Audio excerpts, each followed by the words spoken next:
لمحہ ہے مجھ پہ نبی کی عطا۔ اور ہم ایسی قوم کے پاس آئے کہ جن کے سروں کو پتھروں سے کچلا جا رہا تھا، سروں کو پتھر مار مار کے کچلا جا رہا تھا۔ تو میں نے پوچھا کہ اے جبریل یہ کون لوگ ہیں؟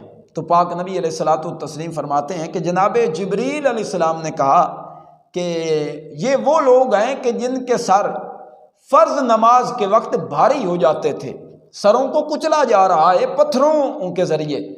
اور پوچھنے پر بتایا گیا یہ وہ لوگ ہیں کہ جب نماز فرض کا وقت آتا تو ان کے سر بھاری ہو جاتے، ان کے سر اللہ کے حضور نہیں جھکتے تھے۔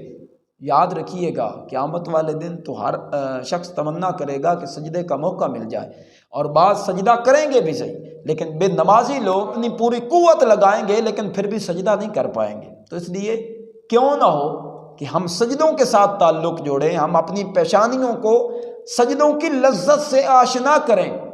قلندر لوری کہتے ہیں نا، یہ ایک سجدہ ہے جسے تو گراں سمجھتا ہے، ہزار سجدوں سے دیتا ہے آدمی کو نجات۔